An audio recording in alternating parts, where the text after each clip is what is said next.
संस्थापकाय च धर्मस्य सर्वधर्मस्वरूपिणे अवतार वरिष्ठाय रामकृष्णाय ते नमः। जननीं शारदां देवीं रामकृष्णं जगद्गुरुं पादपद्मे तयोः श्रित्वा प्रणमामि मुहुर्मुहुः। नमः Shri अतिराजाय विवेकानन्दसूरये सच्चित्सुखस्वरूपाय स्वामिने तापहारिणे।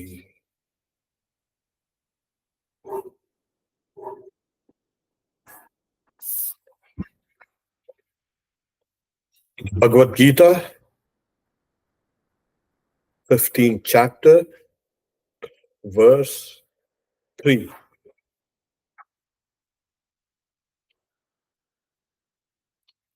We chant it in the original, but before we can go into the chanting,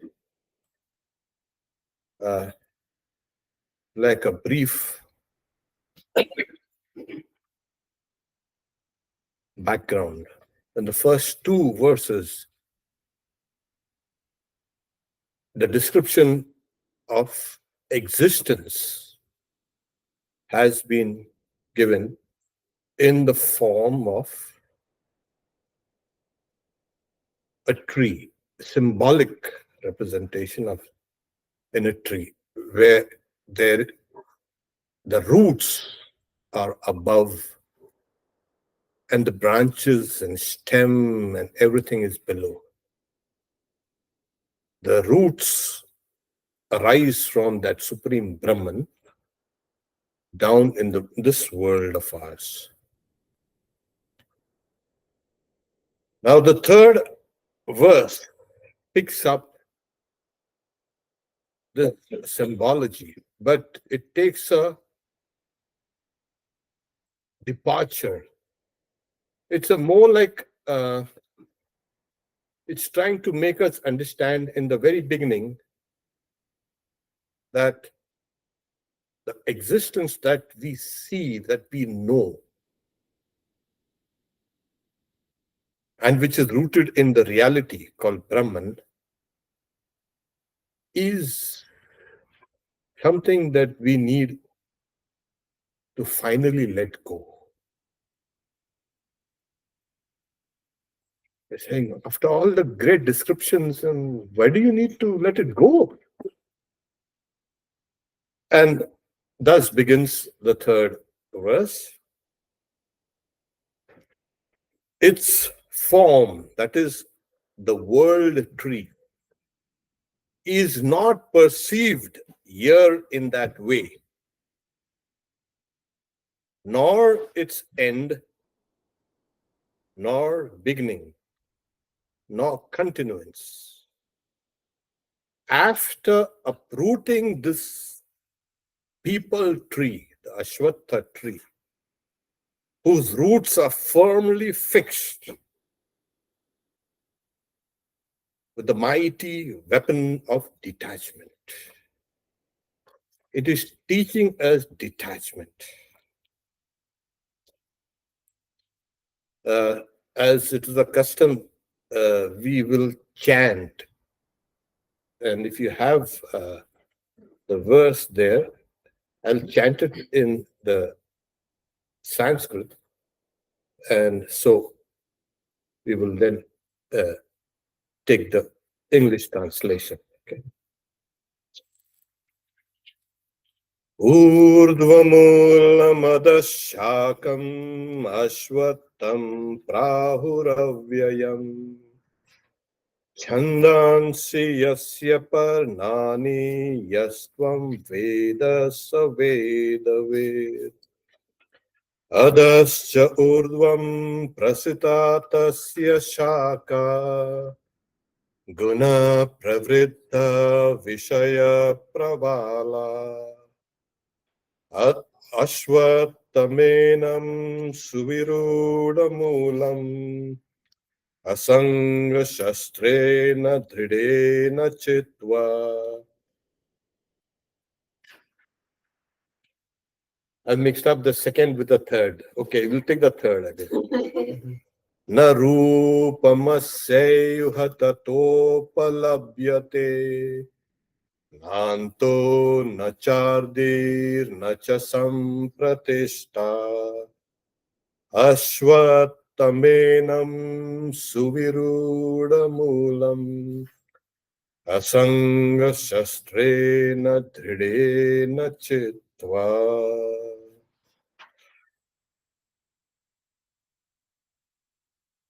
Will somebody read their translation? Okay. The true nature of this tree, its basis, beginning, or end, is not readily perceived. Cut down this firmly rooted ashwatha tree with the sharp axe detachment. Yeah. So it's more or less similar translation. It's not the translation is straight, but here we'll take this. Its form is not perceived here in this world. Now, what is the form? We got a lot of descriptions of the branches of that tree spreading downwards and upwards are made by the gunas, and they have the sense objects as the twigs, the secondary roots, which are apt to produce actions later in human life spread downward. What it's trying to tell us, first, existence as we know it is incomprehensible. Relative, I'm talking about relative existence. Because the nature of the jiva, individual soul, is little knowledge. We hardly know anything. Like we are sitting down here, can you understand the complex interconnections that is happening right now in the world at all levels, like from the animate to the animate, like even from the state of like viruses, germs, and bacteria, from there right up till the invisible world, the sublime realms, we do not know. It's just impossible for anybody to know this massive creation that's going on. Yes, impossible. Yes, forget it. And that's why he's saying it's the form of this tree of the world is not perceived here. But we perceive just a slice of this. Because our minds are limited, our vision is limited, even our imagination is slightly more unlimited than our perception and everything that we see. We can imagine, we can. Let us, even that is limited.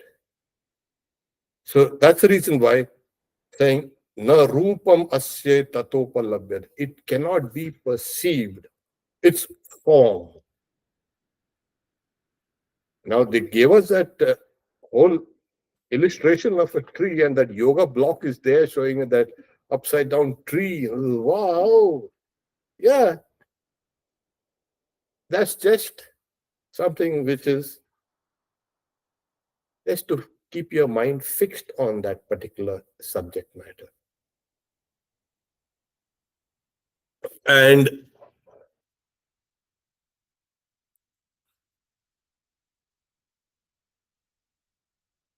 And so it's like a kind of a small thumbnail of the entirety. It's just symbolic. The whole of this visible and invisible and all these worlds with their karmas, with the gunas, and how they interact and how they produce beings and how consciousness is expanding, how karma binds us. It is beyond the ken of any living being. That's the reason why it is said its form is not perceived here in that way. Nobody can see, but there have been omniscient people. Even that omniscience, so-called omniscience, is limited. When they talk about omniscience, like, yeah, omni is all knowing. So only God can be all knowing. And in certain powers of the yoga, when we discuss these yoga powers, which are discussed, they show that there is kind of omniscience and omnipotence and omnipresence and everything.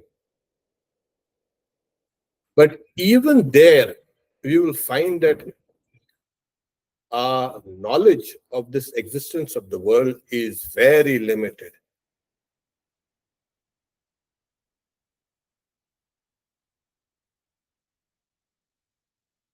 We hardly know anything that's happening here in this body. Now, in the last time I had spoken about, the whole thing is symbolic of the idea of the tree, upside down tree, is symbolic of the entirety of creation. Think about that same tree here in a microcosm. How much do we know about ourselves? So, and this is where we find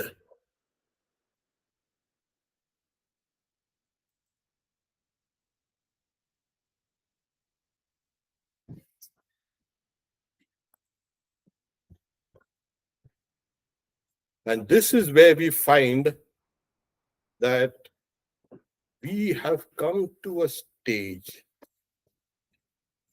of understanding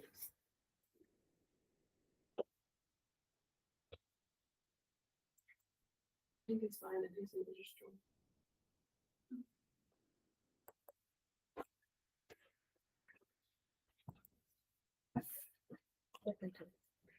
yeah.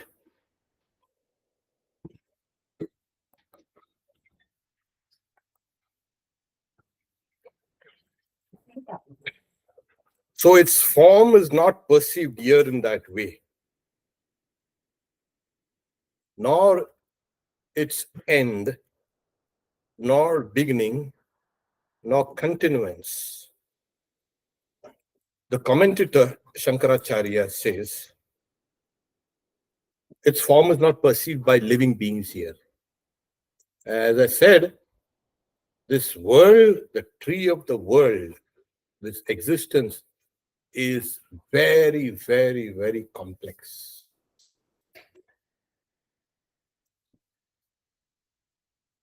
And so,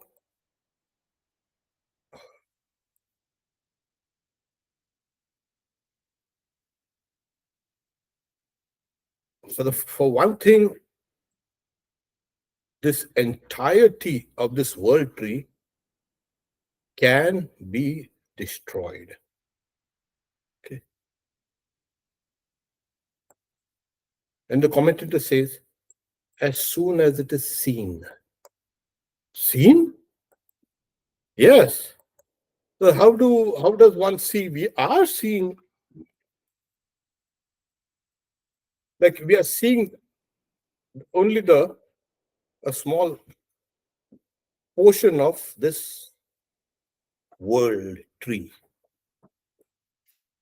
If you see if you understand the world tree, that what it is trying to say, if you can understand, once it is perceived in its real nature, it is destroyed. And this happens when you realize the root of that tree. The root, as I say, has its beginning in Brahman. And when you perceive its root, the tree gets destroyed.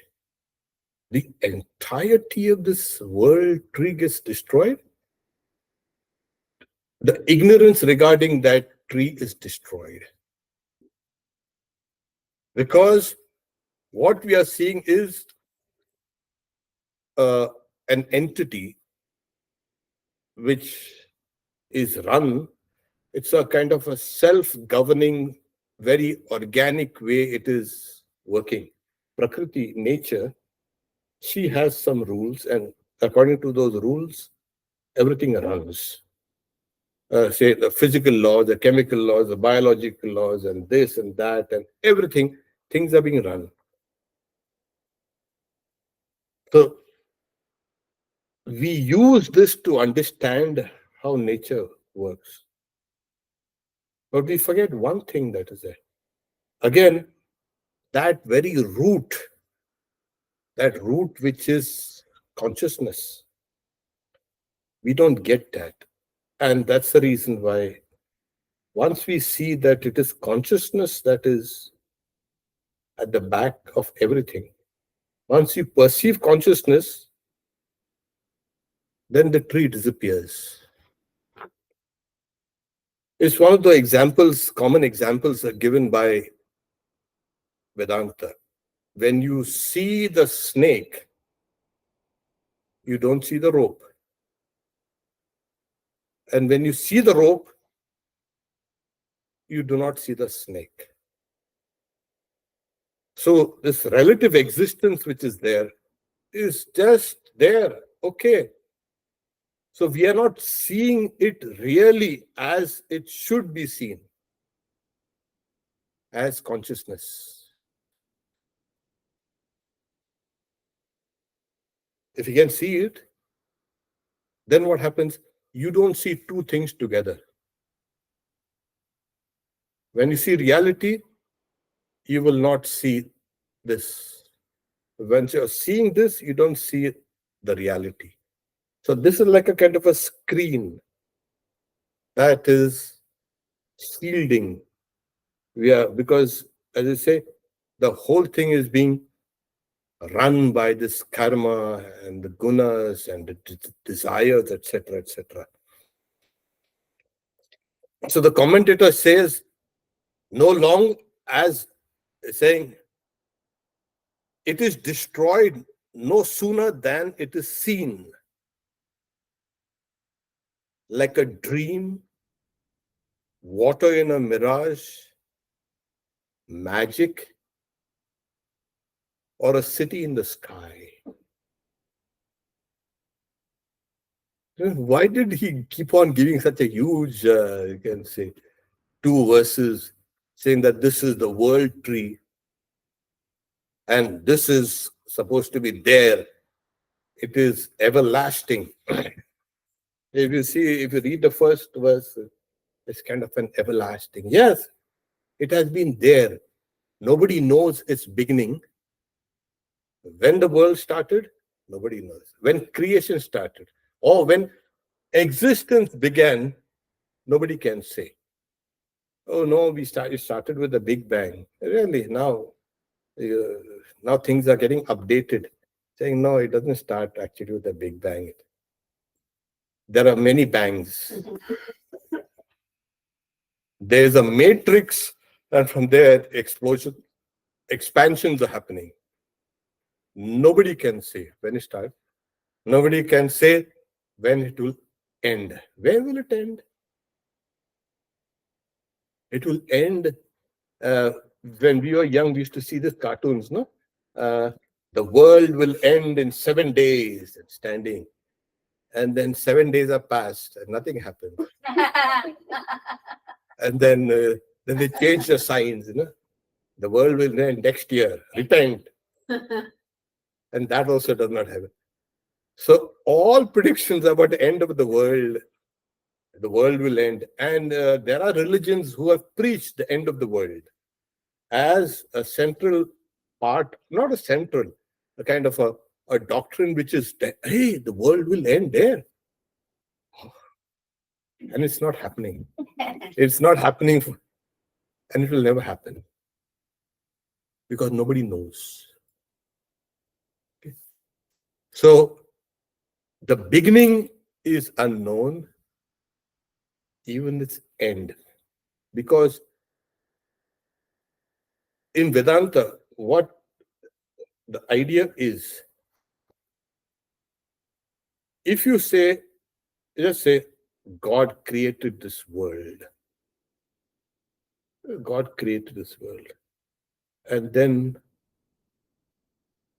when it will end, why will it end? So something like the creative power of God is then deleted.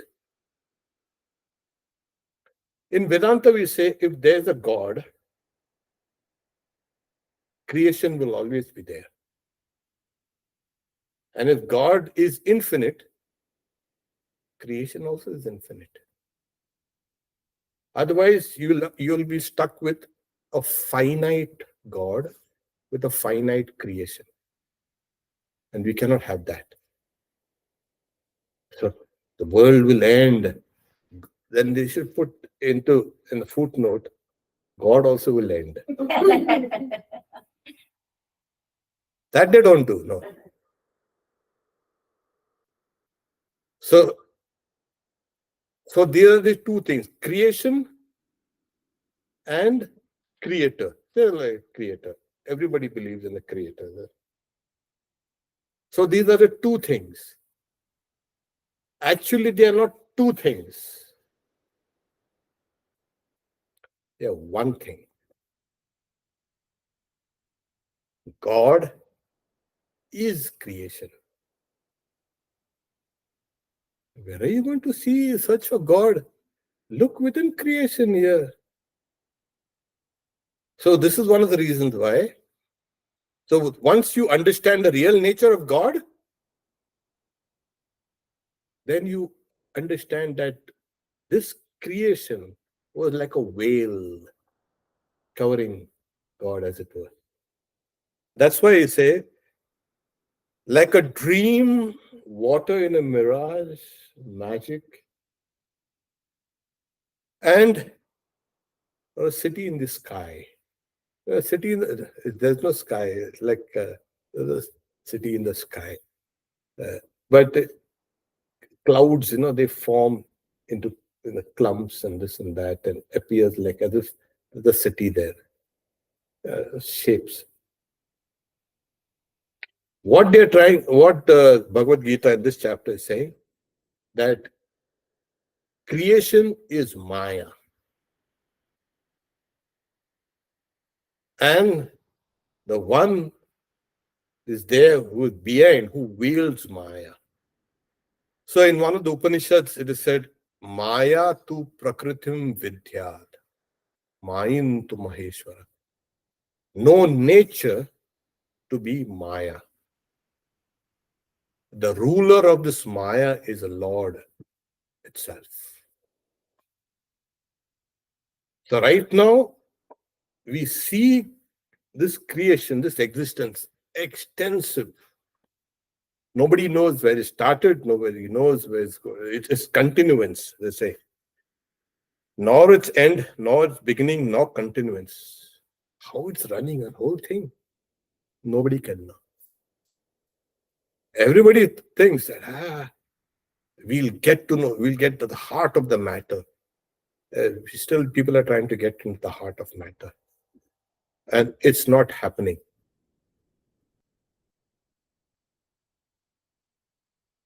The nature of this tree is the nature of Maya, is the nature of existence.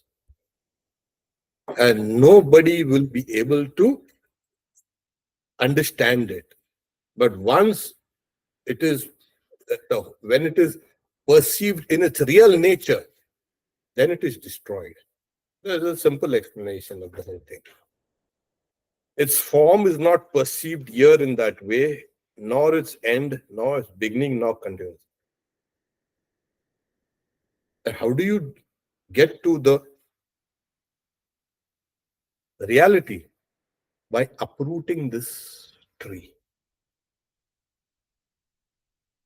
In the first verse, the word to describe this tree has been said, Ashwatha. And the commentators, you can say, broken it down to Ashwatha, that which does not stay till the morrow.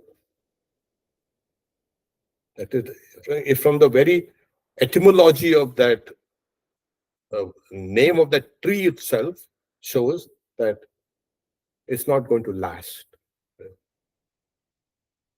Okay. So after uprooting this people whose roots are firmly fixed with the mighty weapon of detachment, this is what is trying to tell you. Why you should be detached. Because only through that you can uproot this tree. Like again, think of it as a world tree, the whole existence. And it cannot be that you are separate from it. So that tree is there here within us also. So like the microcosm and the macrocosm. And how do you detach it? Well, they'll give you the means. If we know, in Vedanta, it's like, if we know ourselves, we know the world. Or if we know the world thoroughly, we will know ourselves. That's one of the principles. But here he's saying you can never know this in its entirety. And similarly, you can never know yourself in their entirety. People say, I know myself. Really? There's a whole task stacked upon you, which is not in our consciousness at all. Even the present, there are so many factors playing in our lives. We're not even aware. Oh, that looks very distant. It may look distant, but it is influencing your mind, your senses, your mood, your body. So things which are outside also are influencing your present. And we have thought many, many things in our lives throughout the day, yesterday, day before yesterday, so many things. Those will fructify in the future. We do not know how very fast. It's like this, nor its end, nor its beginning, nor continuance. We do not know where we started, how we are continuing, and how we will end. So this is the cause, like they say, the cause of this is, in Vedanta, they say, it is avidya, ignorance.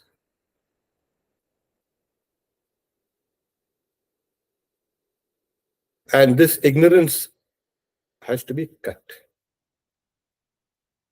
In the Upanishads, various Upanishads, they give you the same kind of cut the knot of ignorance with the sharp sword of discernment.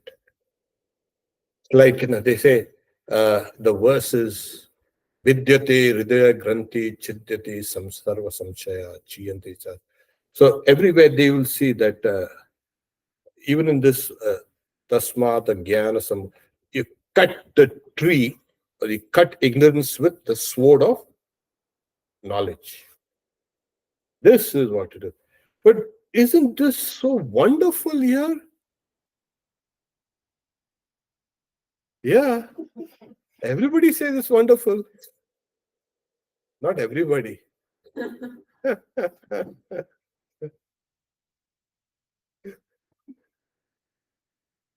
So there are right now people who say, when will the whole thing end?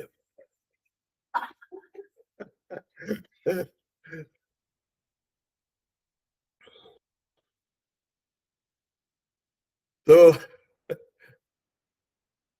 sometimes Sri Ramakrishna says, no, the, the, the camel keeps on eating thorny bushes. Its mouth bleeds, but keeps on. I say, oh, all right, a little bleeding is no problem. We'll keep on eating. When the jiva starts awakening to its surroundings and a little knowledge starts flashing, what am I doing here? That's because we have not seen our own infinity. We are, Swamiji says, like, when he, in one of his letters, he says, he's telling for Indians, 300, that population there was 300 million worms crawling on the fair face of India, spitting venom at each other.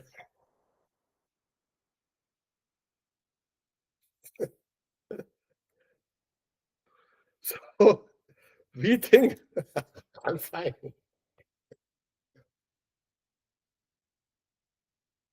Because existence will not let you stay fine for a length of time. It will turn, and again it will turn, and again it will turn. It will keep you rolling. It will keep you moving. Because if you are too fine, then life will stop. Yes, your very life depends on struggle. It's unconscious. Your immune system is constantly fighting. And that is what is life. It's keeping you alive. So there's constant struggle at all levels. Things which are perceived, things which are not perceived.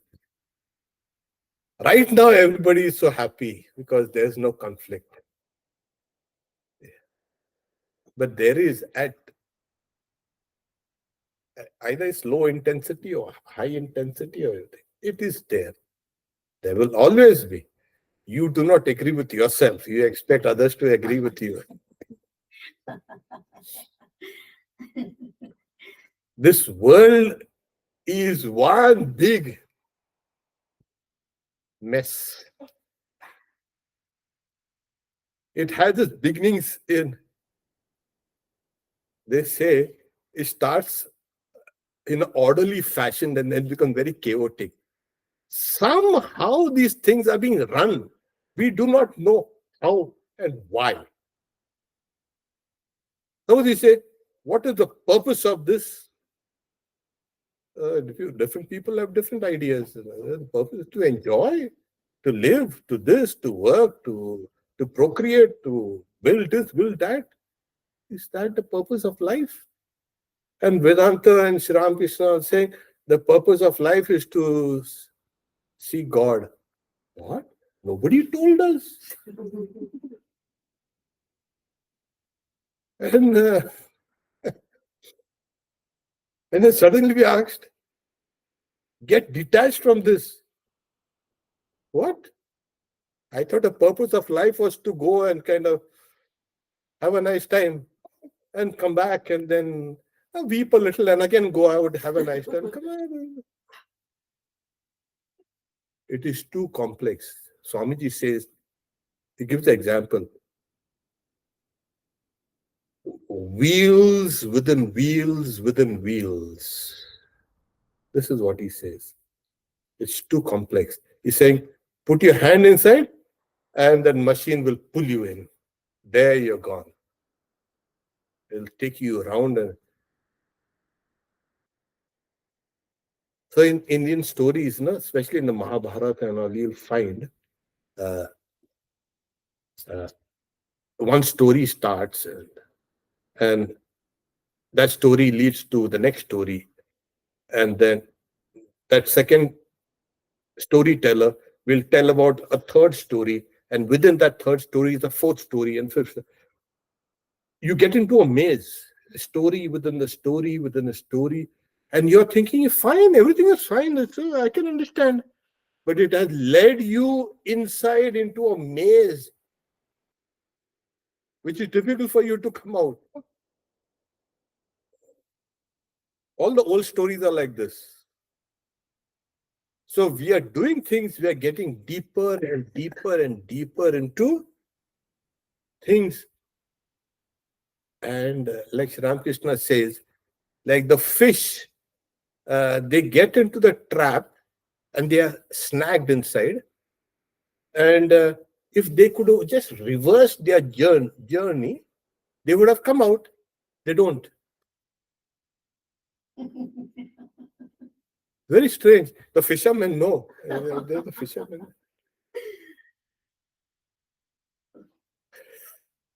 So what did we get ourselves into? This happens, you start questioning your own existence and exist.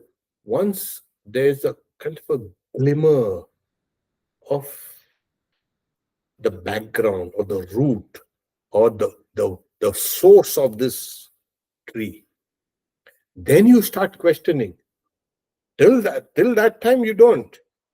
That nobody questions it. It is there, it is perceived. What do you perceive? It is here, it is solid. And now science says it is not solid. It is not what you see. Like in Hindi they say, na, jo dikhta hai wo nahi hai. What you see is not exactly what is there outside. Jo nahi dikhta hai, that which is not seen is actually appearing. So this has been, Vedanta will not take this for granted. Yes, it is difficult to get a human body in this world, yes. But ultimately, you are not supposed to stay here for long. This is not your home. Your home is somewhere different. Get there. So how do you get detached? Now this detachment, asanga sastrena dhridena, by the sharp sword of detachment. First, you will have to get detached from how? Where? From the idea that I am the doer and I am the experiencer. Vedanta says these two things, they hold us down. I am the doer and I am the experiencer. And Sri Ramakrishna says, it's simple, say, what is knowledge? God is the doer. I thought God was sitting down somewhere, taking a nap or taking a rest, or watching with the binoculars as all these guys do. God is the doer. This is knowledge. So this detachment has to come there. You have to break that old illusion. But then it has become so thick on us, it becomes so natural. Why has it become so natural? Because of this, the tree in its complexity. You go and hold on to one thing, it's pulling you. Like, take for instance, we're trying to meditate and we close our eyes. And as we close our eyes, one thought rises. And that thought, unawares, you're still unaware, takes you to another thought. Another thought. Hey, what? I'm supposed to meditate. Where's bring it? And again it takes. What this is saying is exactly when it says, the secondary roots which are apt to produce actions later in the human body spread downwards also, etc. So it starts with 1, it becomes 2, becomes 4, becomes 8, becomes 16, becomes 32, becomes 64. You put some thing, you want a nice lawn, and suddenly you can say things which you don't want on the lawn. Where did it come from? And what happens is you let them take root and they'll start spreading and spreading. This is exactly what's happening. So one time, like you were saying, what is Maya? What is Maya? And all this. Yeah, good. It's Maya.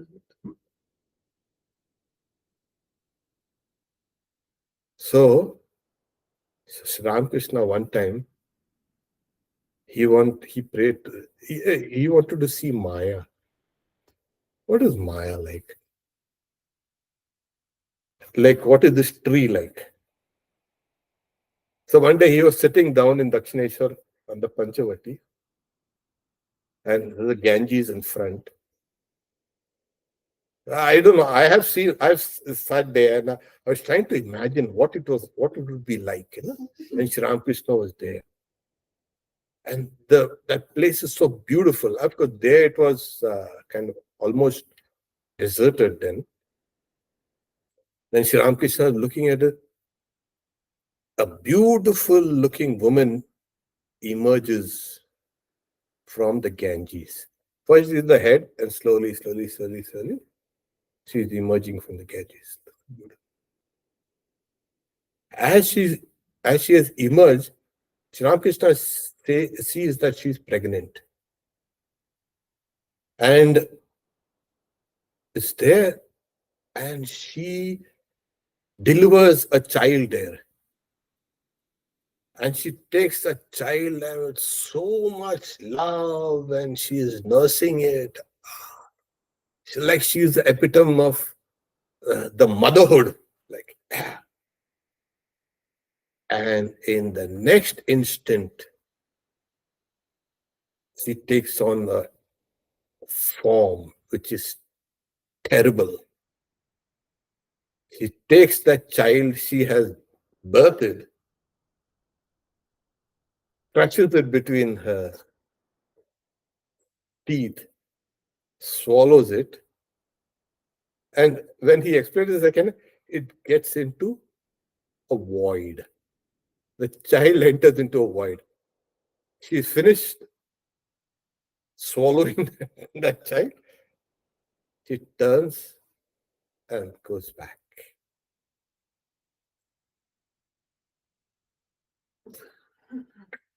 Now, for those who have got no spiritual kind of background, this seems horrible. This is nature. This is Maya.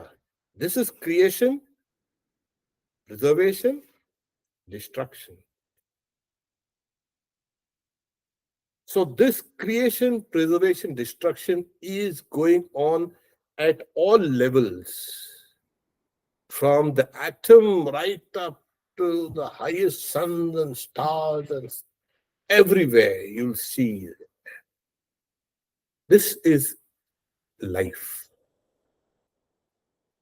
If you have destruction without a renewed creation, or if you have creation which is continuous, that also is a problem. Now he's saying we have no problems in life. You don't grow then. Really? Yeah, you need to struggle, you need problems, you need to grow. Otherwise, you'll become like a piece of stone. So where does it start? Where does it end?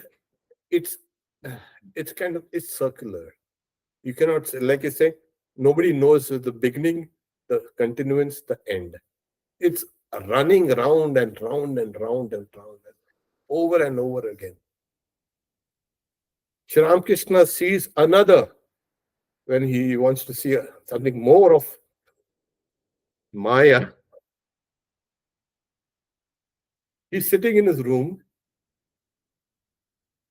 and he sees in the middle of his room a flame,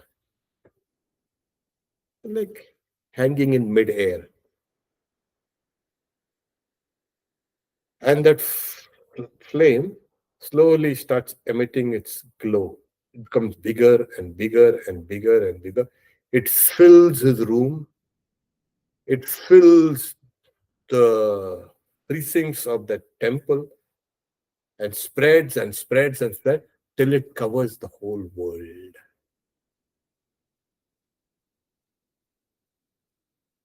That small thing? Yeah. This is the seed of our existence, of our karma, of our thoughts, of our words. It is the seed of this tree.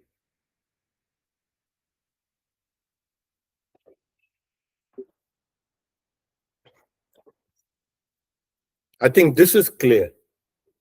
This entire tree has come from this roots. It has a beginning. You see, what happens is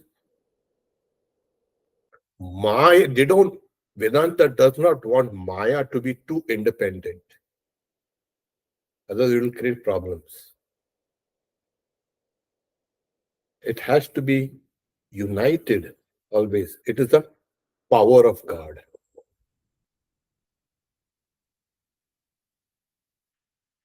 Sri Ramakrishna gives various examples, and even in Vedanta, it's like I said, it's like it is an limiting adjunct of Brahman, of God, Maya. So Sri Ramakrishna gives the example of a snake. If it bites you, the venom will kill you. But that venom which is there in the snake does not kill the snake. So God is not affected by Maya. We are affected by Maya. So it is God's power, and it's under the control of God. So how do we get into the, like I said, first thing is by the strong sword of detachment. You've got to detach yourself from this idea that I am the doer, I am the experiencer, and God is the doer, God is the experiencer. That is just one small kind of change in perception or perspective, rather. You change your perspective and you've cut the whole tree of existence. Then what do you see that when the whole thing disappears?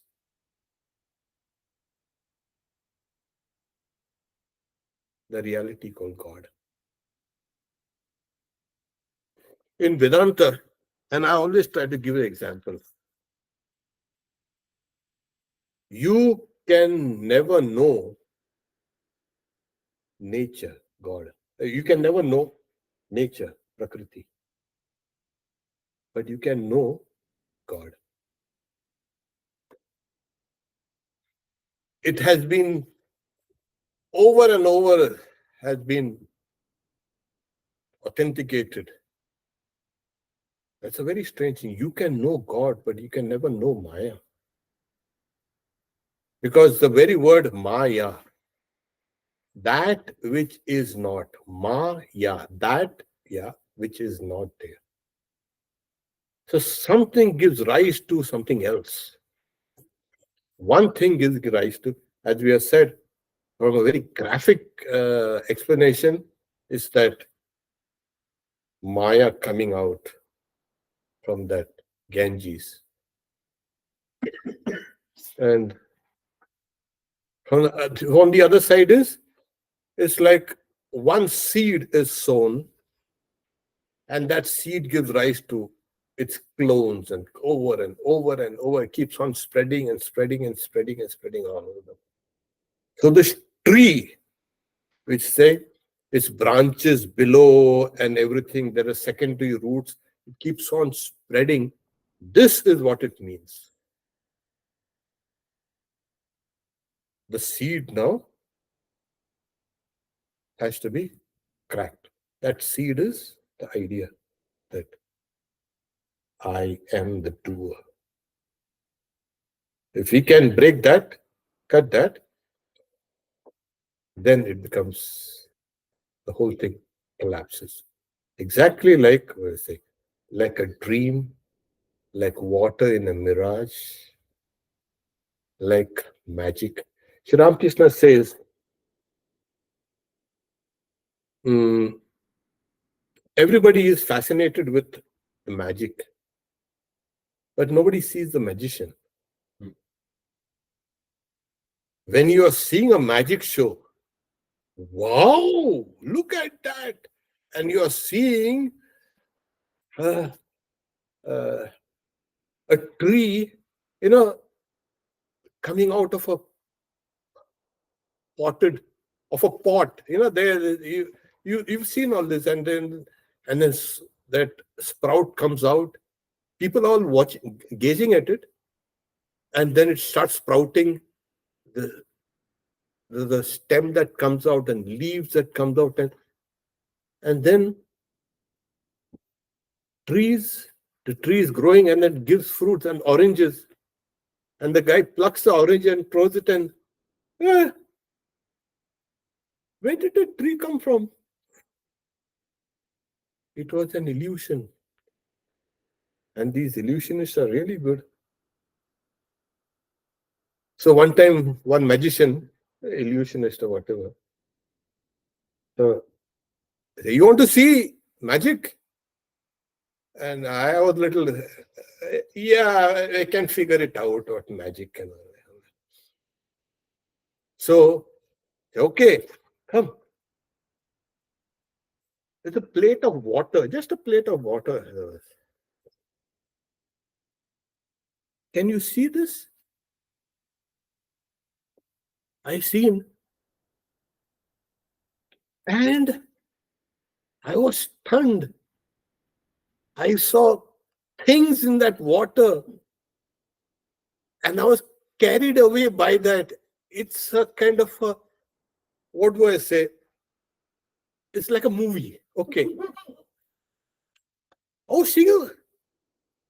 And things are happening in that water. And I'm following those scenes. At the same time, saying, what am what am I seeing? I'm seeing whether there's something under that plate, or there's water or something. I'm seeing a kind of a short movie clip. And then I put my finger in there just to see what, and I can see the ripples over those scenes which I'm seeing. I said, am I hypnotized? Maybe, who knows? And all these thoughts are running, and I'm still seeing. Then the magician, he touches that water, all the scenes disappear. Till now, I'm still confused about what I saw. I haven't figured it out. Magic is like this. Something which is not present, which does not exist, is seen, engages you. So this verse is saying this whole complex existence that we see around, millions and billions, billions of lives are there. And each life is dying and being born, and oh my God, what's happening? Nobody knows. And nobody will ever know. That's why I'm saying you can never know this. You can know God.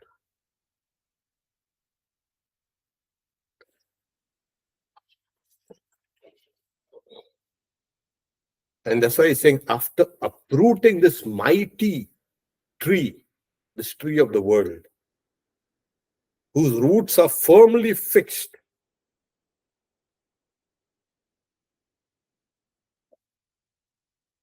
with the mighty weapon of detachment. So, detachment is called a mighty weapon. This is the only weapon that, and when it says it's a mighty weapon, it's like you have it. The discernment, the discrimination between what is real and what is unreal. This whole thing that you see, this tree of the world, is ultimately unreal. That which does not last till tomorrow. It gave all that kind of illustration just to bring into ourselves this idea that this has to be let go. So you let go of yourself. You try it out. It's impossible. I have to let myself go. Then what? Then only will you see God. But what about coexistence? God will exist and me also.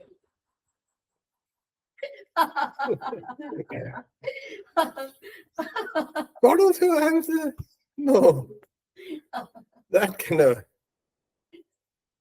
What happens is there's a different kind of coexistence. That is, when you see your identity in God,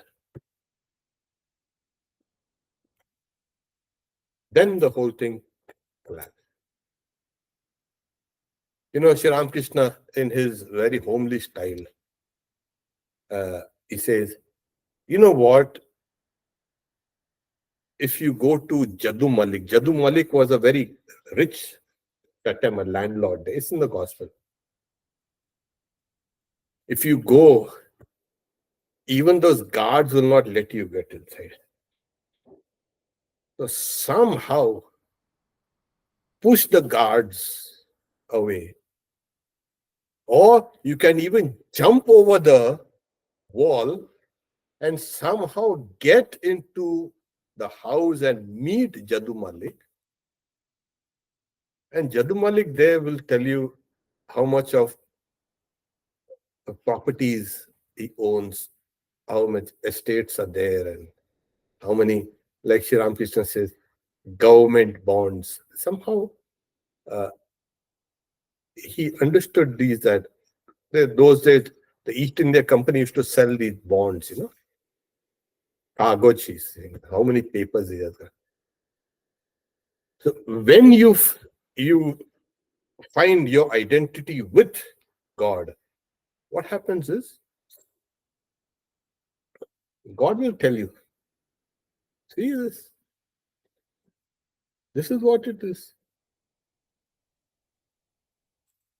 So there's a story, like detachment. There was a king, very beautiful queen he had, very beautiful, and she loved him and he loved her, and there was a peace and prosperity in the kingdom. When the king is happy and the queen is happy, people also happy, always, and there's always prosperity. So as all things, one day the queen prematurely dies, and the king, he had everything, like goes mad. So her name was Pingala. He's just weeping and weeping, Pingala, Pingala. So his son was, he had a son, so his son was there, that I don't want anything to do with this kingdom. I don't want anything to do with this throne. I don't want anything to do with this world. I want to detach myself. So, like in the old days, he hands over, abdicates the throne and kingdom to his son, and goes to the cremation ground where the queen was cremated. And day and night he's only saying Pingala, Pingala, Pingala. And in the cremation grounds, you know what happens there. People come and they cry and they cremate the dead and they go.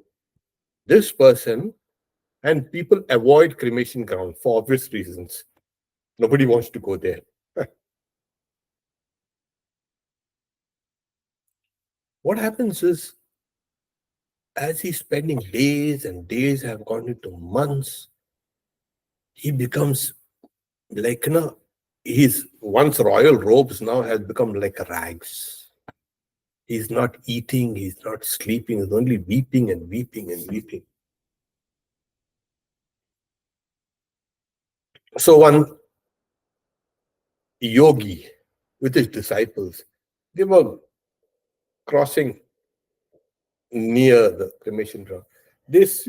He sees that king. Okay. So why don't you help? He's not yet ready.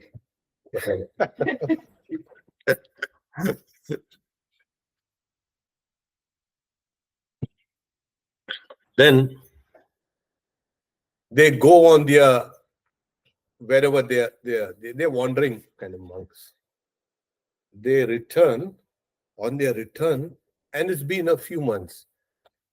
The king by this time has become even more kind of emaciated. Everything is like a madman has become. And now he doesn't even have the strength to call out his Pingala, Pingala. He's just lying down there, prone, weeping. Oh, he's even stopped weeping because he's got no more tears. So the yogi comes.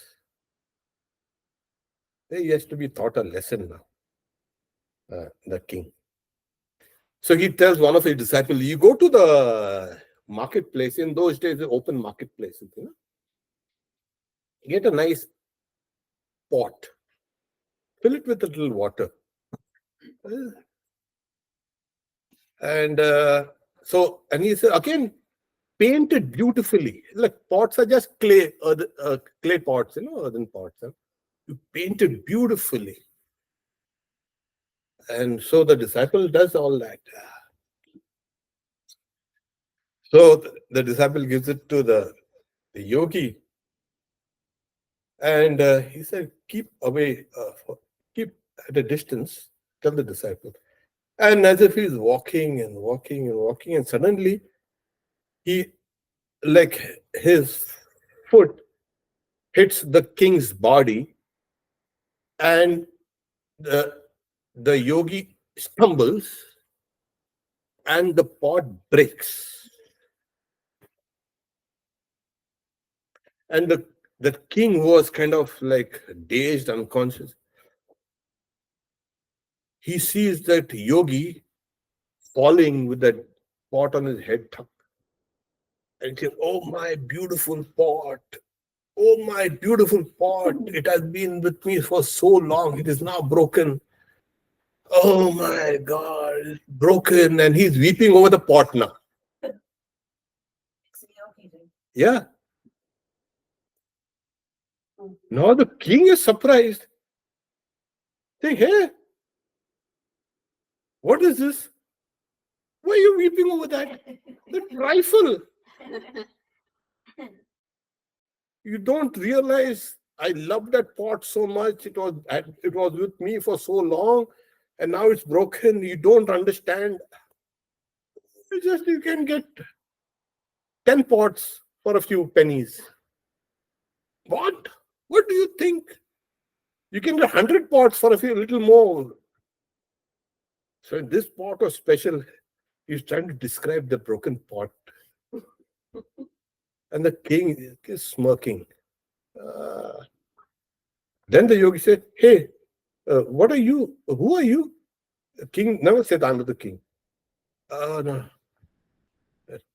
Uh, oh, why are you? Why are you like this? So I had a very beautiful wife whose name was Pingala. And I loved her so much, she died. So he said, what's the difference between your Pingala and my pot? It's the same thing. You're weeping for your Pingala, I'm weeping for my pot. To a yogi, a pot is very dear, it is a life. And the king now, how can you compare Pingala with the pot? They say, oh, it's the same thing. And they're both now arguing. So you say, this pot can be many 100 pots can be. So the yogi says, this Pingala, there are 100 Pingalas can be. Saying what? There was only one Pingala in the whole world, only one. So he's saying, no, it's impossible. And the yogi, then through his yogic powers, he creates 100 Pingalas. And all these Pingalas, they are all smiling, looking at the king and smiling. Ah! And then he's confused. You say, the one Pingala comes, how is that birthmark, how that hurt you had fallen down and it hurt you? How did she know? And then every Pingala is coming and grabbing him, pulling him, tugging him. He's mine. Don't you remember this? We did that and we did this. They're telling everything about his life story. I mean, and 100 Pingalas coming.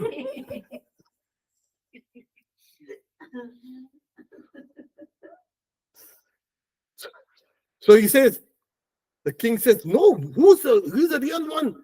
I'm real. He says, I'm real. Like 100 Pingalas saying, I'm real, and trying to tug at him, pulling his clothes, pulling his hand, pulling his legs, pulling his... So he looks at the yogi. He understands there's something. Then take them away. But you wanted a Pingala, you love Pingala. All Pingalas, these are your Pingalas. No, they cannot be. Say, no, please. And the yogi, out of his yogic power, made them disappear.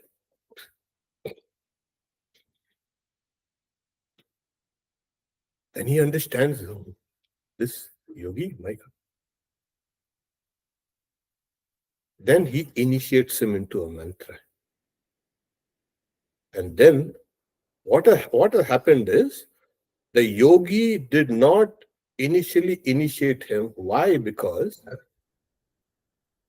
his mind was so full of distress and hurt and anger towards the world and everything. That detachment hadn't yet come. That concentration hadn't yet come. And over the months, he's weeping, Pingala. Now he just replaced Pingala with the name of God. His mind was already concentrated. He had gone through his austerities. And that mantra made him detach from everything. So because the disciple asked him, you should have done it in the very beginning. No, he wasn't yet ready. He had to have his concentration, brought to a kind of a fine point. And he had to go through all these things. And then when you are shown that there is not one but 100, and immediately when you are seen, when you are shown the nature of this world, ah,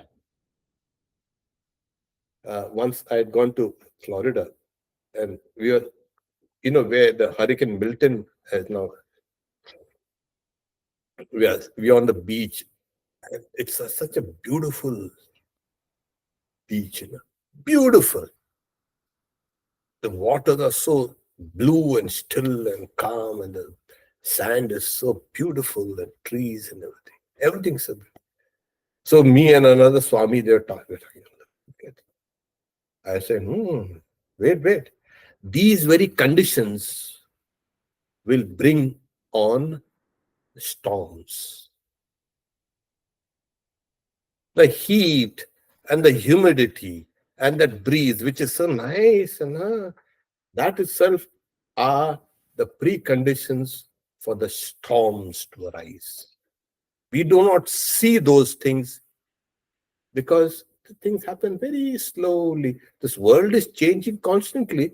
It's like a kind of a movie that we are seeing constant, but the changes are so slow. We think the world is permanent, it's real.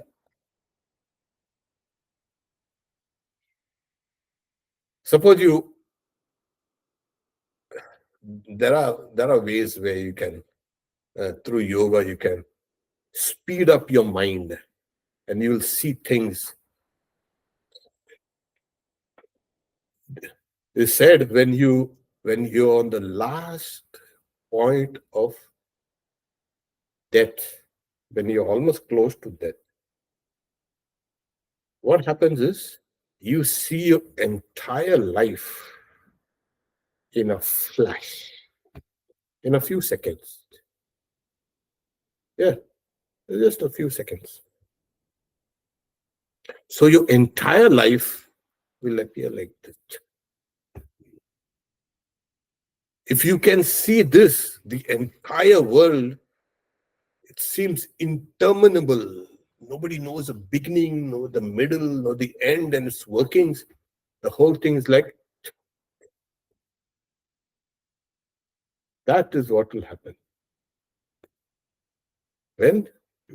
That's why I said, like a mirage, like magic, like a city in the skies. This is what happens. The whole thing breaks.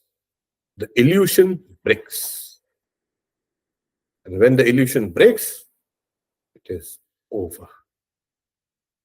What happens? It's over. That's a beginning for you. You will see God.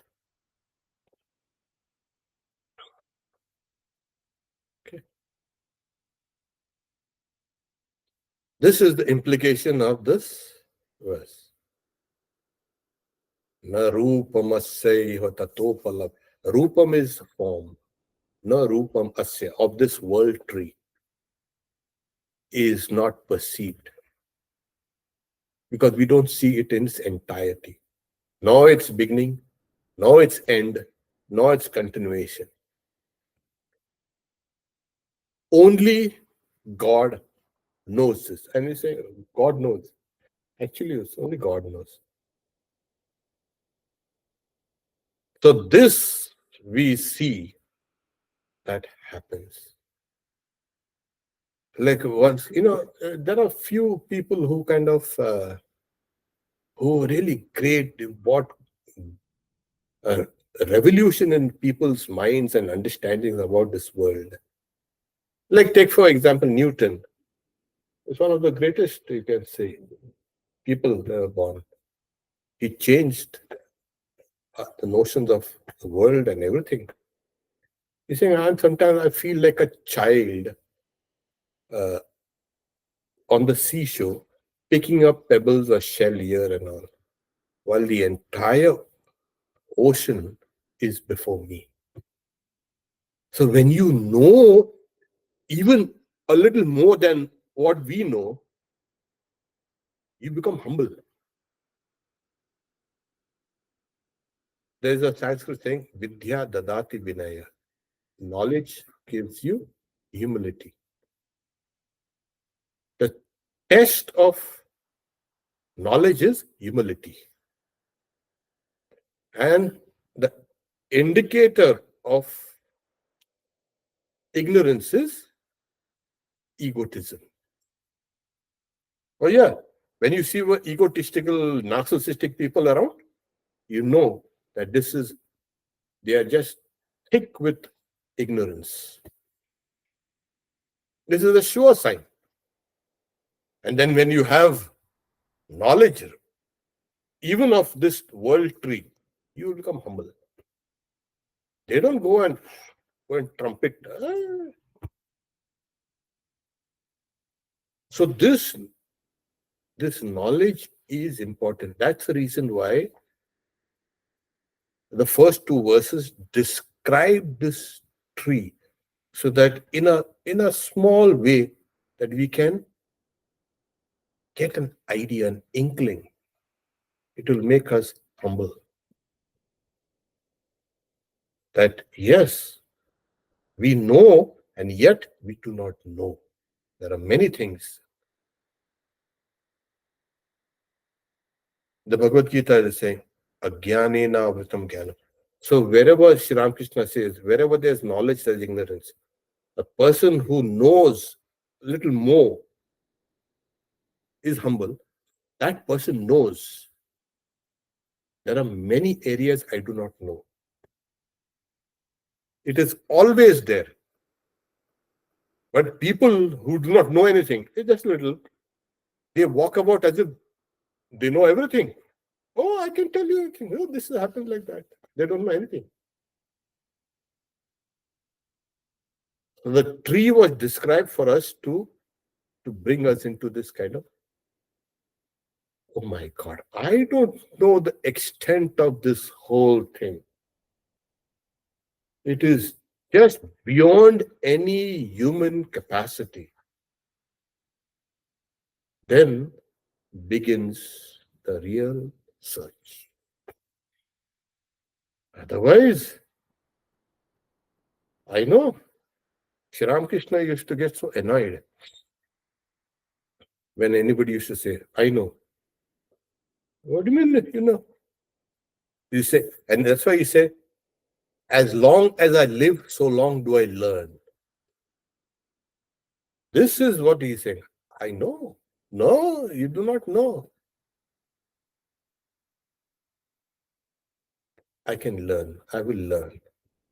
So this is what will lead you to this idea that this whole thing, it's a knowledge of this tree of this world. But at that spectrum, it's okay, good enough. Now it has shown you that you need to get out of this. And how do I get out? With the sword of knowledge. So that is that idea of the humility. Because if you have such a big ignorant ego, you will not be able to go around cutting it. You cannot cut yourself. That's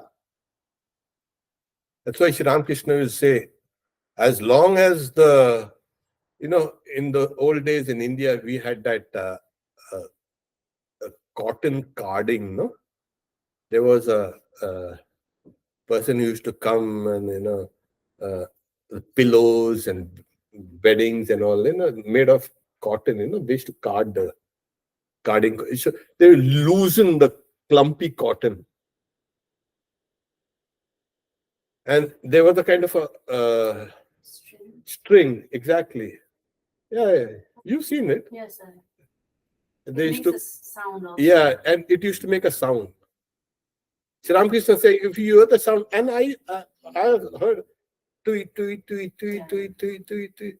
It's like what there's a kind of a long pole, and there's a string tied to it, and the string is made of the entrails of intestines of the cow, and they used to hold the kind of it's a hollow bamboo pole, and they used to uh, play on that one string by keeping it in the clumpy cotton, and that cotton used to get fluffed. So Sri Ramakrishna used to say, the cow starts doing amba, amba, I, and then it is kill, and then its skin is this and that, and then its entrails are made into those strings for carding cotton, and then it becomes tui tui. Not I, but thou, thou, thou. This is how it ends. So as long as the moment you say I, you're part of this. The moment you say thou, you've come out of this. That's why it's like immediately it goes away. The huge thing. Yeah. In the Vivek Chudamani, there is a book written by, it's ascribed to Shankaracharya. So the student first comes and says, what is this ignorance? What is this knowledge? What is this ko nama bandha, katamesha magata, katam pratishta, katam vimal? How is it established? How one can get free from this ignorance, etc., etc.? What is this Atman? What is this Paramatman?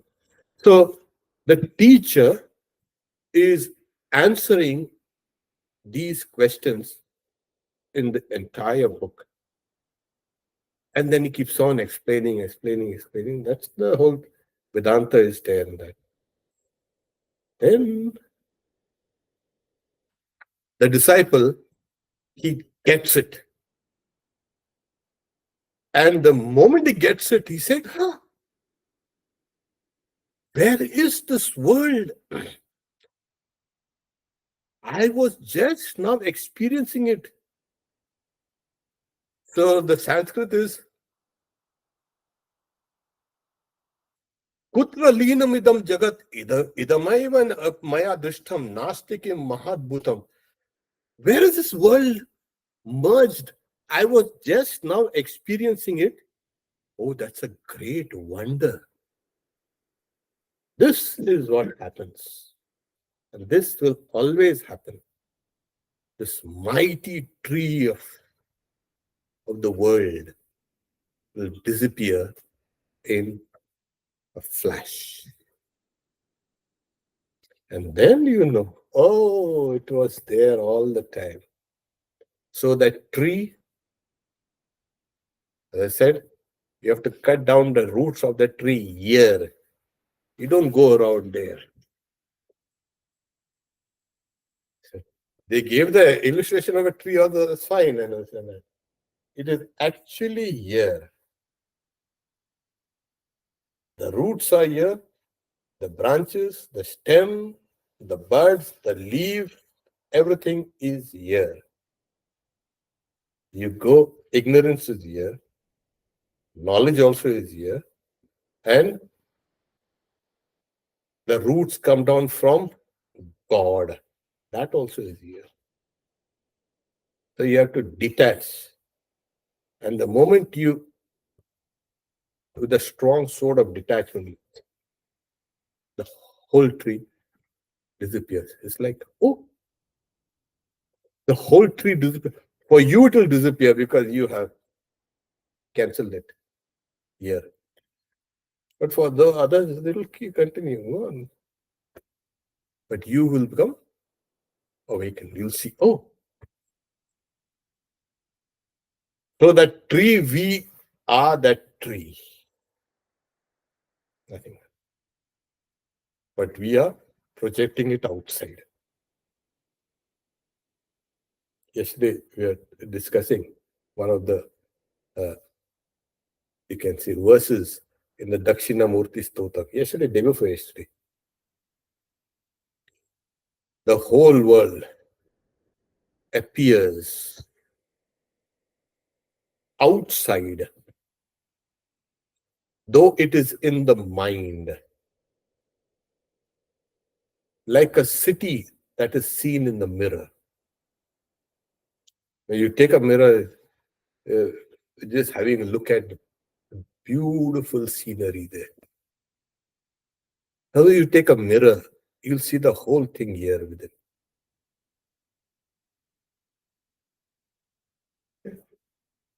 So the entire world is within. But what is outside? It is projected outside by the power of Maya, like we see dreams. Like in dreams, we project those dream images. Like I'm walking in Antarctica with the penguins. I'm seeing this inside, but I think I'm outside. So this whole universe is within. You're saying the verse is, it's Dakshinamurti Stotra. Vishwan dharpana drishyman nagaritulyam Nijantargatam Pashanatmani Mayaya Bahirivot Bhutanyata Nidraya Yat Sakshi Kurute Prabodha Samaye Swatmanamevadmayam Tasmai Shri Guru Murtaye Nama Idam Shri Dakshina Murtaye. So I bow down to Dakshina Murti, who has come in the form of my Guru. And he says, Vishwam, the whole universe, is Darpana in the mirror, Drishyaman is seen. The whole universe is seen like in a mirror. It is actually inside. The universe is inside, but projected outside. Like we project things out in a dream. At one stage of knowledge, you will find that this entire creation, which you experience and see and everything, is dreamlike. It's very hard to digest this. That's why people don't come to Vedanta. How can it is? It's a solid looking nature outside. Everything is there. And here we have somebody saying, life is good. How is it possible? Is it? No. Vedanta will say, this is all the projection. By the power of Maya is projected outside. You'll see. Swami Vivekananda was seeing everything is dreamlike. And then he went to bump his head into an iron railing to see whether they are real or not. Whether they're dream railings or real railings. There will come a time when this entire solid looking world will appear dream-like, not dream-like. Not substantial, like a water in a mirage. Then what happens? Swami Vivekananda one time was walking down Gujarat coast and in the desert areas. They think they call these desert areas. And he was saying beautiful lakes, beautiful, with shimmering water, and there's the trees, and the trees are reflecting in the water. That's only is desert. One day, as he was itinerant there, he was thirsty. He goes towards the lake to drink water. And as he goes towards it, it disappears. Ah, this is what a mirage is, that what I had read about it. He smiled, returned. He started his long march again the next day. Again, it was hot and sunny. And again, the lakes appeared. This time he knew. He now went out to drink water. So also, this whole magic will come But now you know. Why? Because you now know the magician.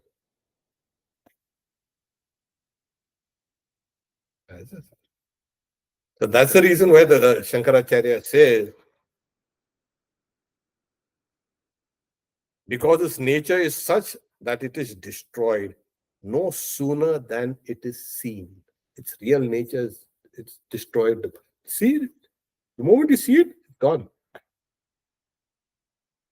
Like a dream, water in a mirage, magic, or a city in the sky. Now its end is perceived, now its continuation, now its beginning, because it is interminable. Nobody knows that. Why? Because your mind itself is a part of this. You cannot know without transcending your mind. You will know.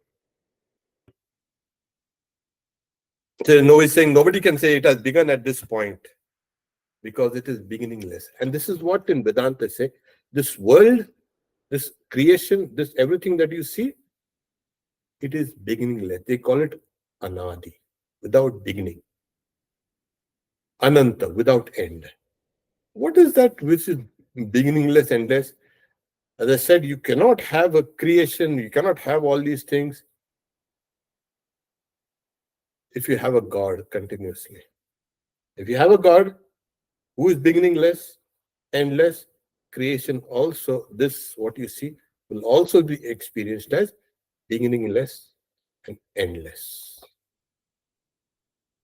Once Brahma had a kind of, he, you know the story, you know, I'll just briefly say.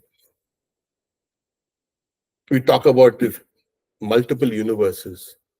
Brahma, one time he was very kind of, uh, he was very egotistical. He thought that he is a creator of this, and it's true. He began this creation. And one time, like the Pingala story, suddenly he saw many people resembling him coming towards him. And when it came towards, they were mirror images of him. They said, "Who are you?" Brahma asked. "I am Brahma." "But I am Brahma." "Oh, hundreds and hundreds of Brahmas." "Oh, I'm the creator of this universe. I'm the creator of this universe. I'm the creator of... But I'm the creator of this universe." "No, no, I'm the creator of the universe." They were the progenitors of their own creation. Seeing Brahma means seeing a creation. The multiple creations. Really? Yeah. Shri Ramakrishna says, is the world such a small place you're going to go and help it and all that? What is this?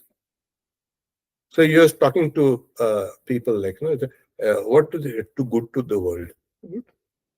What good are you going to do? How is it? Then he says, I have seen hundreds of small crabs coming out during low tide in the Ganges. Like otherwise you don't see them. You see the small crabs, they come out of their burrows and all that sand and all throw out, and you can see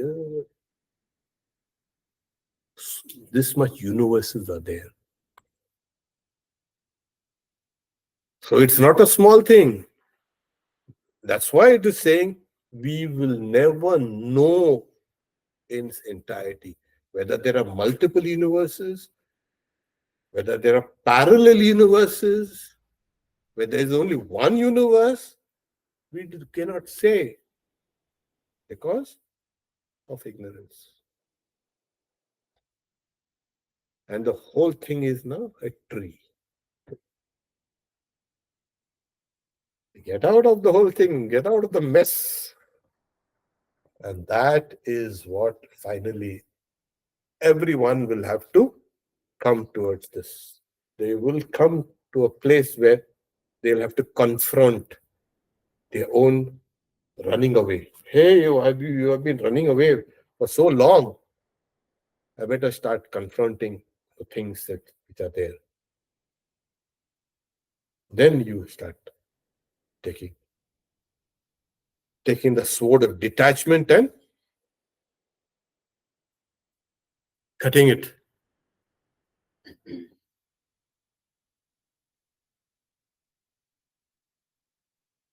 We read the next verse because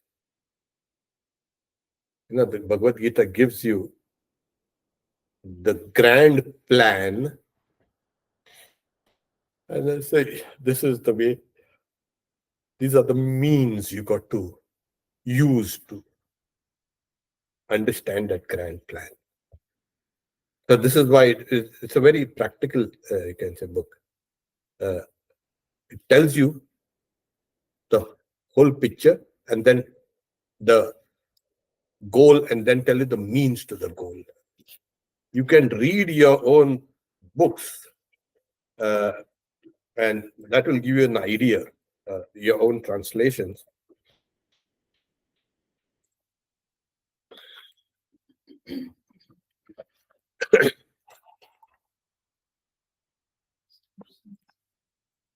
This is the 4th verse. Okay.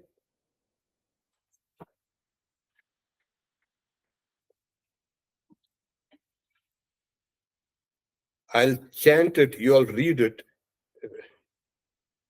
Tata padam tat parimargitavyam yasmin gatana nivartanti bhuyaha tamev chadyam purusham prapatye yata pravritti prasita purani. That state which is beyond that tree has to be sought for, entering into which they, the ones who realize, do not return again. And how do you start with?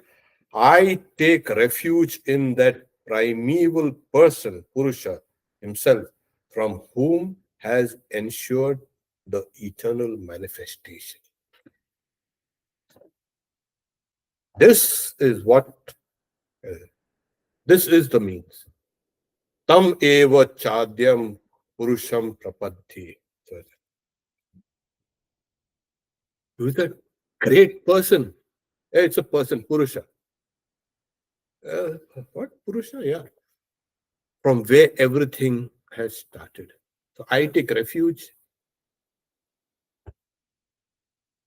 So Sri Ramakrishna also says, don't see the magic, see the magician. I think go to the magician and say, how do you do this?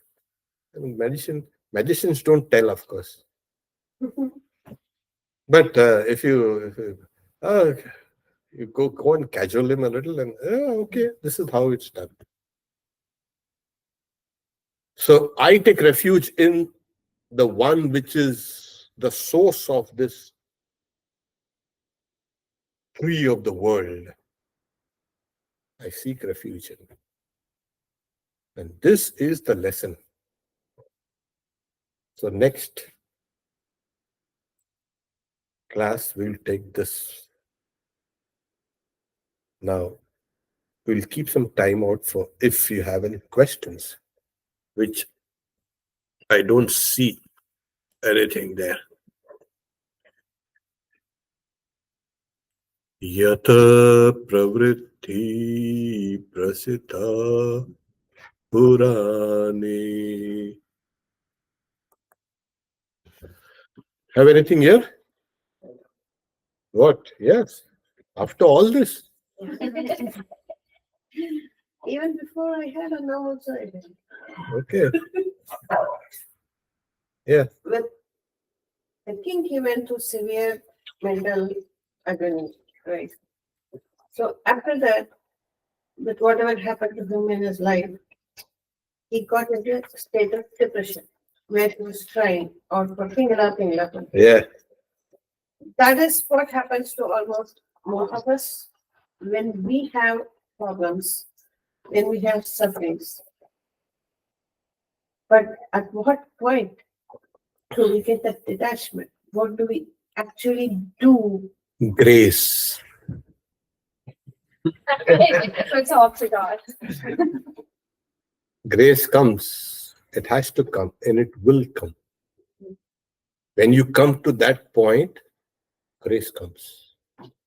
In the form of the Guru, in the form of some message, something is going to happen. That will lift you up. If we see the life of most of the household disciples, the series that we gave, the series of talk, most of them had severe pain and suffering, unbelievably bad condition compared to any normal person. And then when they came to Sri Ramakrishna, he had cleared everything for them, made their mindset and set to go towards God. But how can that happen to normal people? We are not in Ramakrishna. You have come to Sri Ramakrishna. What is this? Yeah, you have not gone through that, they say, that storm like that king had gone. We have gone through, but that storm is, it's like the storm. I will come and go. But when that huge storm comes in, you will see the whole thing. You have gone through this Ramakrishna has come. Nobody can say that they have gone through suffering and have called on God and have not been answered. It can never happen. If you go through suffering, you call on God, you will get answers. This is the law. I tell people, yeah, you're suffering. Don't suffer alone. Call on God. You will answer. Swamiji, in one of his letters to Alasinga, Perumal, call on God. He will come. As I said, like a hand will come out and reach out to you. It had to. We do not realize how close God is. We don't. When you go through that, you call on God, you will get a response. There's no doubt on that. Otherwise, if it doesn't, then all the words of all the sages and so many experienced people have understood and experienced it, it will be falsified. They know it has to come, and it will come. So, as the intensity of your prayers, so is the quickness of God. People say, no, there is no God. Try it out. See, test. Because when Bhagwan Buddha says, life is suffering, life is suffering, life is suffering. If you can understand that, really understand that, you will see God. There is no doubt about it. No, like I said, you can know God, but you can never know the world. Why do you think there are people still believing in God after all this science and all these things? It dismissing all these kind of things. Yeah, it is dismissing some superstitions. Like some superstition, it had become religious superstition. Since we are special, the world we live in is special. So the sun and the moon and everything runs around us. And suddenly, the scientists come and say, hey, no, wait. We are not at the center. And then everything falls into place. Oh, it's good. So those were not religious superstition. They were superstition. But religion, had become a kind of mass of beliefs and all these things. Religion should be based on knowledge, experience. And then when you find, apart from all the superstition that goes, then you'll see, oh my God, God is there.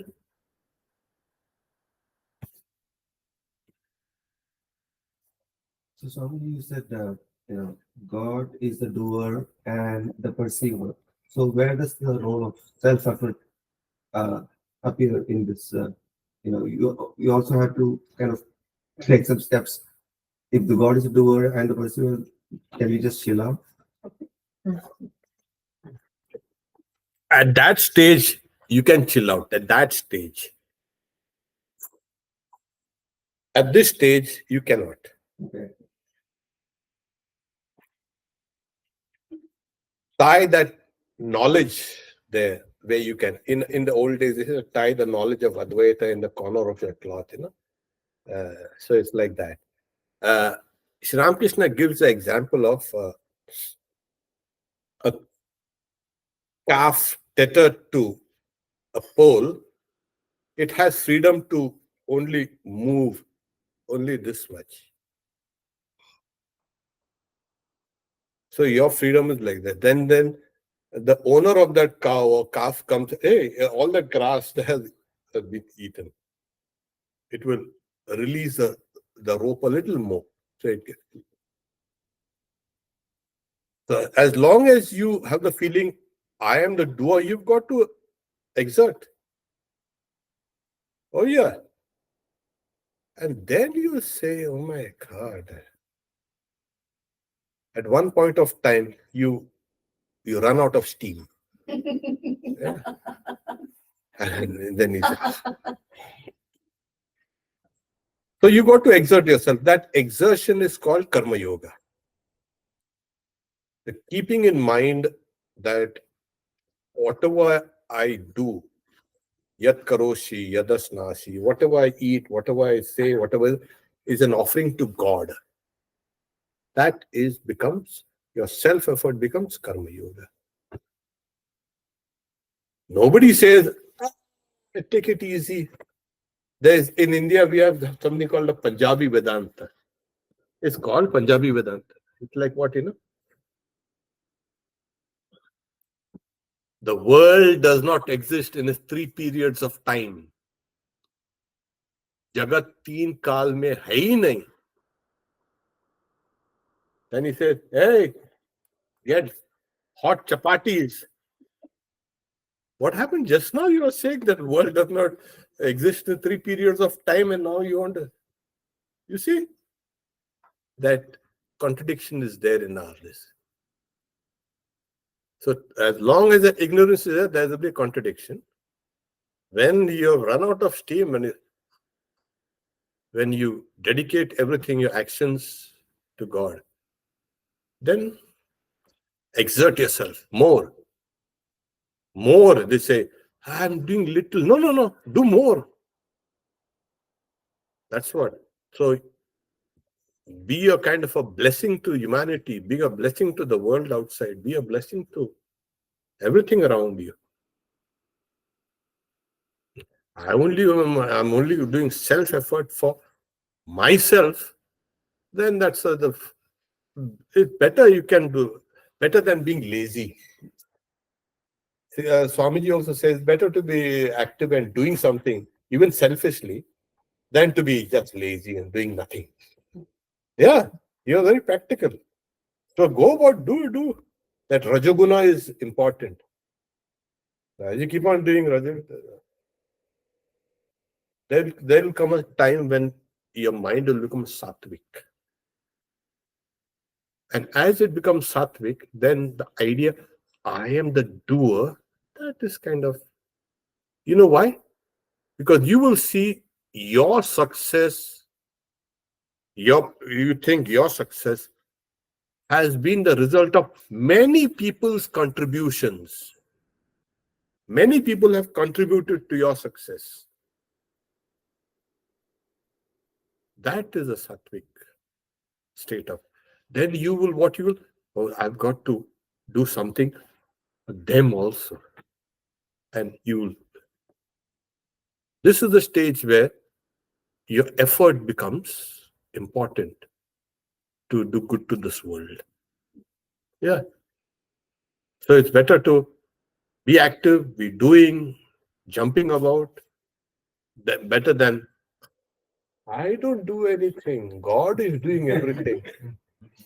But then he's saying, get the hot rotis. And at that stage, after you've surrendered, like even if that illusion of surrender, if God says it takes, and surrender to God, don't think that He is going to take you on nice paved roads with a nice, beautiful car, smooth sailing. No. Drag you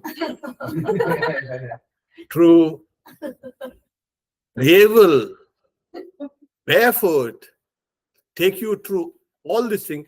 Let me see if you still say.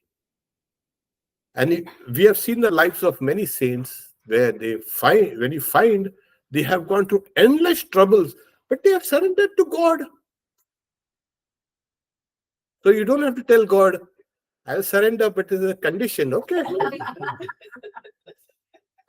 No condition. Invariably, He will take you through tough times. Why is that? Why is that? To make things spicier, I think. Yeah, okay, all right. To dissuade the weak of heart. Be careful. Religion is not meant for and those people who go through those endless sufferings. Well, they do. Swamiji was one time very, very annoyed.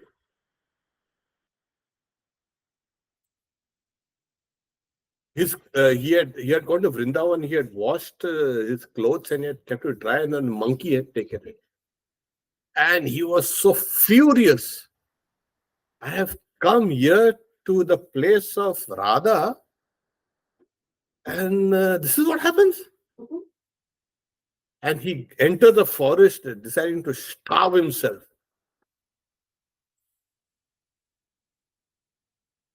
And he climbs up the tree also. Says, I'm not going to get down.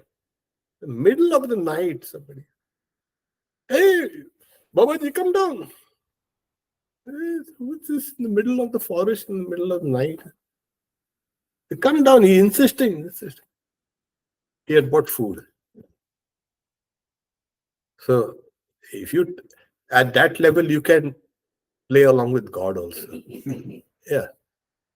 So another time, there was a very big, fat, rich person sitting down in the train. Swamiji was sitting in the opposite. And he's criticizing about, these are all vagabonds. These are all monks. They are useless. They are parasites. They're good for nothing. You see me, I'm working hard. I earn. I'm making money. I'm comfortable. I'm rich. This, that. So the train stopped. In those days, trains used to stop and for a few hours, and then so the train stopped, so the guy came out. Swamiji also came out. Swamiji is hungry, thirsty, and that person has been teasing, taunting Swamiji. See, I work, I make money, so I can drink, have nice, cool glasses of water, and he's not offering Swamiji. Swamiji had kept an impassive face. So when Swamiji got down, he also got down.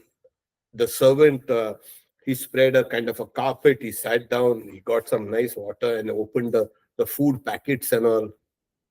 And he's taunting, see, this is the result of where I work, I earn, and see you. Swamiji is sitting down in the shade of a tree. It's hot, he's tired, he's hungry. So suddenly one person comes running up to Swamiji. Swamiji, come here. No, there's some mistake here. He had bought food. Saying, no, there's some mistake. I think, no, it's you. I've seen you. But no, I'll tell you. So that person, that rich man, he is now curious. What happened? So that person, he opens the food and freshly food and everything, water and all. So eat. And he's weeping and weeping. Saying, what happened? Why are you doing that? So what will I tell you? I have a shop, which is a kind of a snack shop, as they say. And snacks there is like they're freshly prepared, they prepare. So whole morning he had worked and all in that. And afternoon is so hot in India. So he had closed the shop for the afternoon. And he was sleeping, resting, taking his siesta. Suddenly he felt somebody push him. Wake up. There's no one. He turned on his side again, he slept. Again, there was a push. Again, the third time. Rama appeared to him and says, my devotee is there, hungry, go and feed him. Prepare some nice hot food. And so he immediately got up. He prepared all the nice food, took water and this and that, ran. He saw Swamiji. This is how God also will work. He will keep you hungry. He'll taunt you, he'll tease you, and see how you take it. So that is because what happens at that level, you don't see things as they are. You have depended solely on God. And it has been it is God-centric. We have become God-centric. We're not world-centric or ego-centric. So exert yourself. So it says that if you become rich, the others around you also become rich. Yes. And Swamiji wanted that. And also, what you have, you can give others. So you have knowledge, you have skills, you have this, give it to others. Why? Because it makes you better. Always. So if you know something and you teach it to others, your knowledge and skills increase. And that's how you keep on growing. So nature has also made us understand that being unselfish is profitable. If you think of others' health and welfare, you yourself become healthy and well. The more you think about yourself, the more sick you will become, the more diseases. So think of others. This is the law of life. Yeah, it takes a long time for us to understand this, but actually this is what happens. So keep on working. And as I said, then the owner of that cow will come and release the string for a little longer time. And then we'll see the cow is behaving. It'll take away the string altogether. You're free. Okay. I think no questions. Om Shanti Shanti Shanti Harihi Om Tat Sat Shri Ram Krishna Arpanamastu.